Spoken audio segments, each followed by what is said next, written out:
I mean, to hear Donald Trump urging Putin to do anything really on this must sound very hollow from where you're sitting, particularly given the horrible events over the weekend in Ukraine.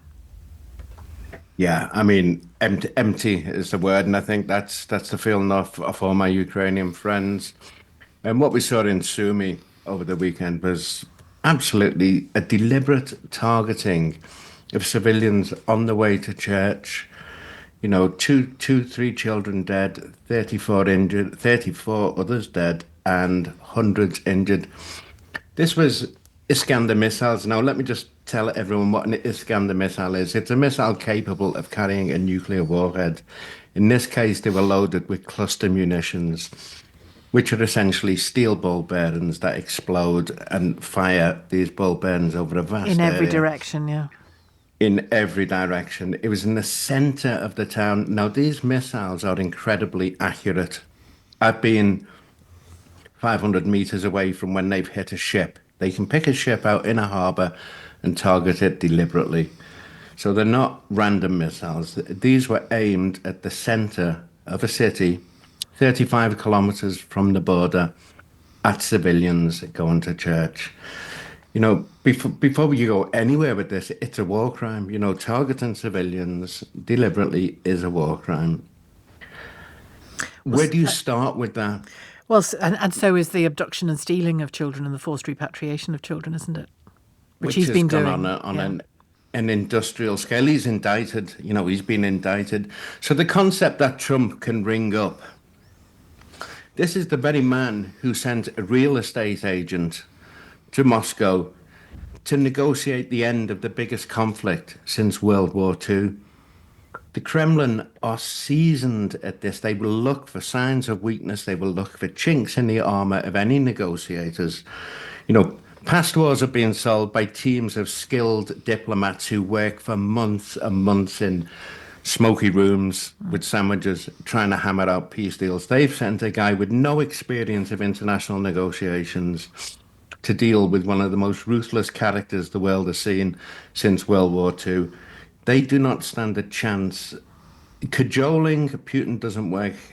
There is no pressure being put on Putin. The only pressure that's being put on anyone in this whole process are the actual victims. You know, Zelensky, they tried to humiliate him in the White House. And since then, they've cut off arms. At one point, they cut off satellite information.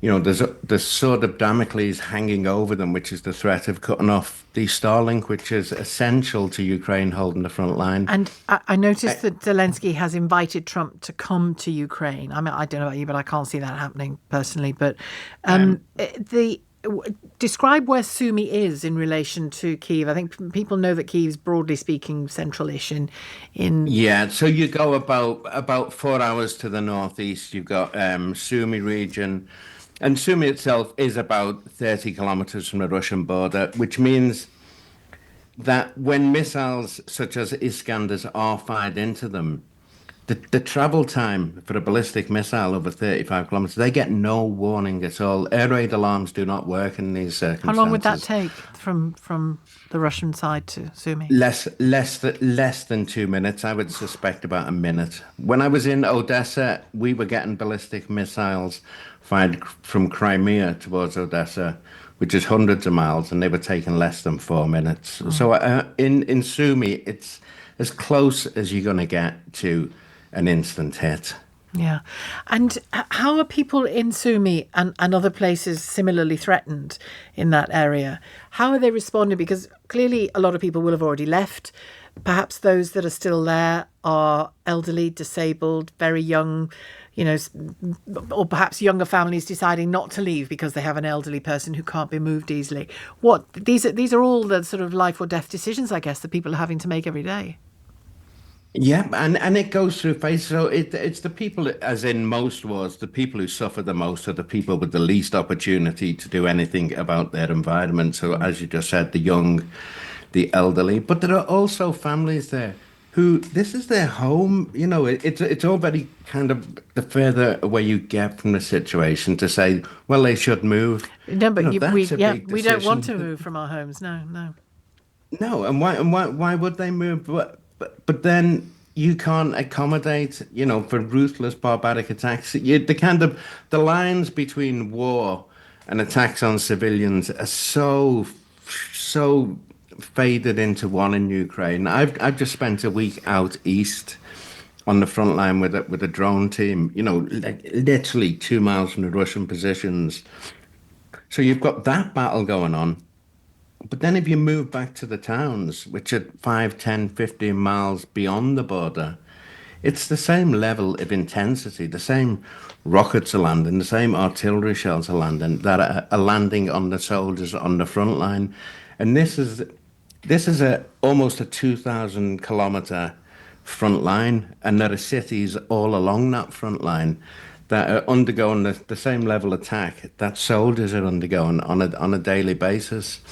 And Russia is doing, since these so-called peace negotiations have started, if anything, the situation in Ukraine has only got worse. Well, I was going to ask you about that, because just from my vantage point here of just reading about it and seeing it in reports form, it does seem to have really heated up on civilians since then. Yeah, I think it's, Putin has looked at the situation and realized there is no sanction. He's stepping up because I think there are two reasons. A, it causes terror amongst the civilian population. It's meant to sap the morale of Ukraine, while the threats coming from the White House are directed at Ukraine. The morale is meant to drop. It doesn't work that easily in Ukraine. People are not, a lot of the soldiers that I were with on the front line had taken.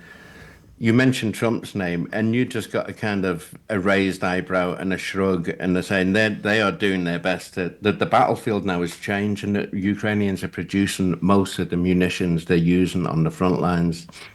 The problem comes when it comes to the cities. They're still very reliant on things such as the Patriot system, which is being dangled like a carrot. But no, on all, the situation is deteriorating in Ukraine since the beginning of the peace talks. And Ukraine has said categorically they will abide by the ceasefire peace if it deal. comes, yeah. If it comes, whereas Russia is blatantly and flagrantly, dismissing it.